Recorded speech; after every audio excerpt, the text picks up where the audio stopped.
Imaginez-vous dans un aéroport par un beau matin d'été. Vous observez un ballet parfaitement orchestré. Des passagers qui embarquent, d'autres qui enregistrent. Des bagages qui glissent sur un tapis roulant. Des salles d'embarquement disponibles, d'autres occupées. Des avions qui atterrissent, d'autres qui décollent ou bien qui sont immobilisés pour maintenance. Toute cette harmonieuse symphonie est rythmée par des actions, des événements, qui provoquent une évolution du système, comme les dominos d'une chaîne infinie. Eh bien, ce que vous observez sans le savoir n'est rien d'autre qu'un système à événements discrets.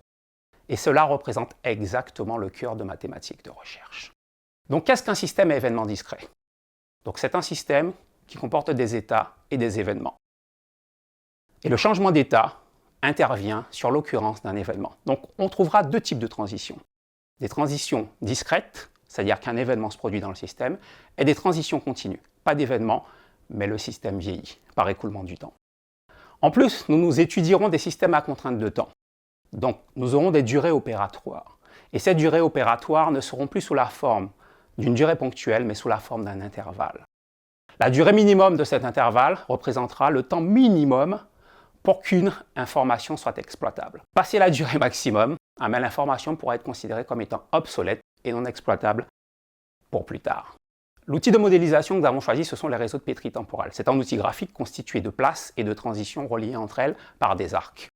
Et la distribution des états, donc la dynamique du système, va intervenir par le déplacement de petits jetons sur l'occurrence des événements. Et l'analyse de ce type de modèle repose sur un formalisme mathématique rigoureux et éprouvé. Donc, où peut-on les trouver? En informatique, sur les systèmes de production, en transport et logistique, en mécatronique, et plus récemment, pour l'analyse et l'optimisation énergétique des systèmes industriels. Ma vocation est donc de trouver des méthodes sous la forme d'algorithmes efficaces pour deux types de problèmes. Premier problème, des vérifications. Ça sert à tester si le système étudié, via l'analyse de son modèle, satisfait un ensemble de propriétés d'intérêt. Et le pendant de cette première phase, c'est une phase de synthèse aussi. Concevoir, cette fois-ci, ou bien modifier un système existant de telle manière qu'il vérifie la propriété d'intérêt. Maintenant, quel type de propriété allons-nous analyser? Le caractère borné du système. Par exemple, une salle d'embarquement doit être correctement dimensionnée et ne peut pas contenir un nombre infini de passagers. Les problèmes de vivacité. Cela veut dire que, qu'importe l'état dans lequel le système se trouve, tout doit toujours être possible. Cela évite donc tout blocage partiel ou total de notre aéroport. On s'intéressera aussi aux problèmes d'observabilité et d'estimation. Cela veut dire qu'on sait bien qu'il est matériellement impossible d'associer un capteur à chaque variable d'intérêt. Donc, nous serons en face d'informations partielles, d'informations parcellaires, représentées par ces remontées capteurs, et on devra alors estimer l'état dans lequel le système se trouve afin de favoriser la prise de décision future. La cybersécurité aussi trouve un cadre d'application privilégié. Par exemple, l'opacité.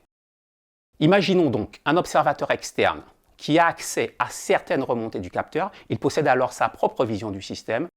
On devra s'assurer qu'il ne doit jamais deviner un secret que l'on cherche à lui cacher.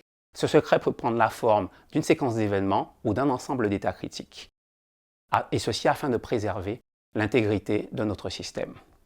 Cela va sans dire, mais cela va mieux en le disant, que tout ce que nous avons abordé doit rester entre nous. Je vous laisse donc avec la citation du poète Walter Scott. La discrétion est la perfection de la raison et un guide pour nous dans tous les devoirs de la vie.